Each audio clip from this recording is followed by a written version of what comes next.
vous allez bien. Alors je rentre à l'instant du sport et j'allais me faire un petit smoothie en fait en 4 heures.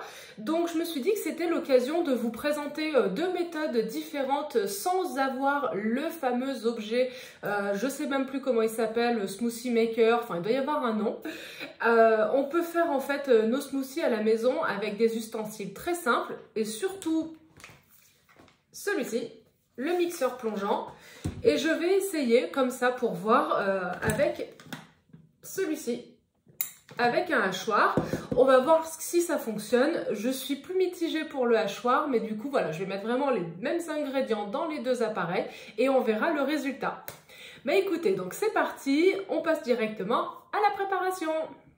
Santé! Voilà, donc dans chaque récipient, je vais mettre donc tous ces fruits-là. J'ai préparé mes deux récipients. Et je vais mettre dans chacun d'eux 2 poires, 10 grains de raisin, un kiwi, une demi-banane et le jus de 2 oranges. La même chose ici, donc c'est parti! Pour obtenir le jus le plus lisse possible, je vais déjà essayer d'enlever au moins les pépins.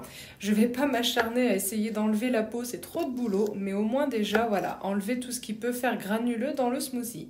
Donc je m'attelle à tout ça. Et ensuite, je vais donc découper tous mes fruits, ainsi que faire le jus avec les agrumes, et tout ça à 2 reprises.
Voilà, la première base de smoothie est prête.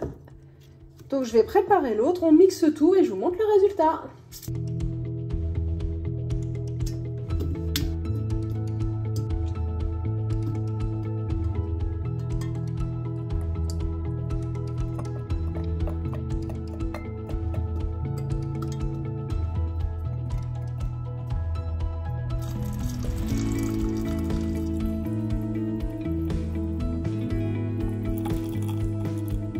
On a donc nos 2 smoothies différents qui sont prêts. Alors c'est bizarre parce qu'on dirait qu'il y a plus de volume là, mais c'est exactement la même quantité de fruits. Donc on va mixer tout ça. On va commencer par celui-ci.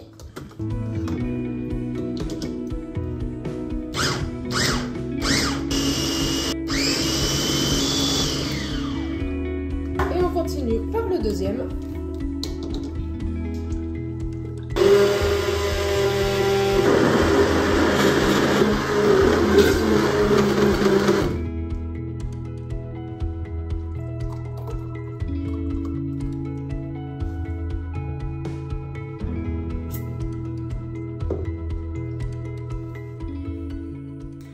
Donc voilà, alors on se retrouve avec nos 2 petits smoothies. Alors je pense pas que vous allez voir trop de différence à l'écran.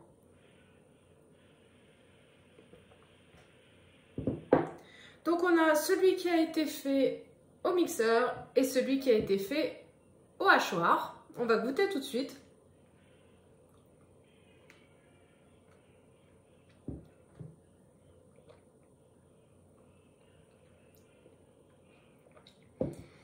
Alors il y a quand même une nette différence en termes de texture. Le goût est inchangé, c'est vraiment pareil, que ce soit l'un ou l'autre, on a exactement le même goût.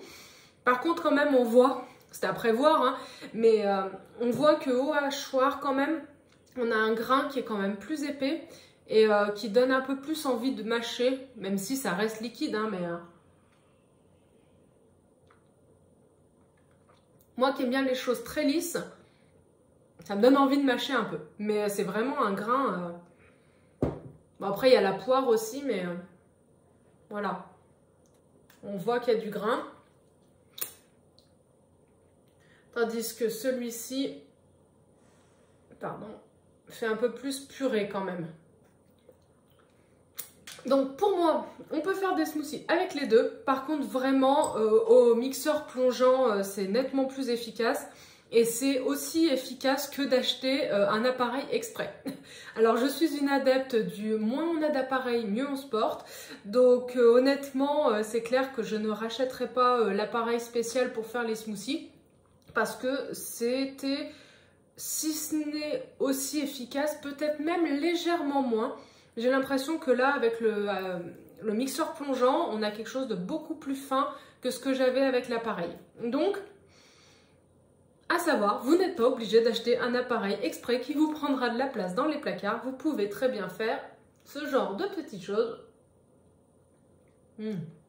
en mixeur plongeant. Voilà, je vais faire goûter à mon mari et puis je vais voir son avis. Donc on va conclure, donc je viens de lui faire goûter, il me confirme qu'effectivement celui au mixeur plongeant est nickel, par contre celui au hachoir il me dit mais on dirait de la soupe, voilà. Donc c'est pas ouf, mais ça peut dépanner si vous n'avez pas de mixeur plongeant. Sur cette dose de vitamines, je vous laisse, comme d'habitude, prenez soin de vous, bon appétit et à tout bientôt, bye bye.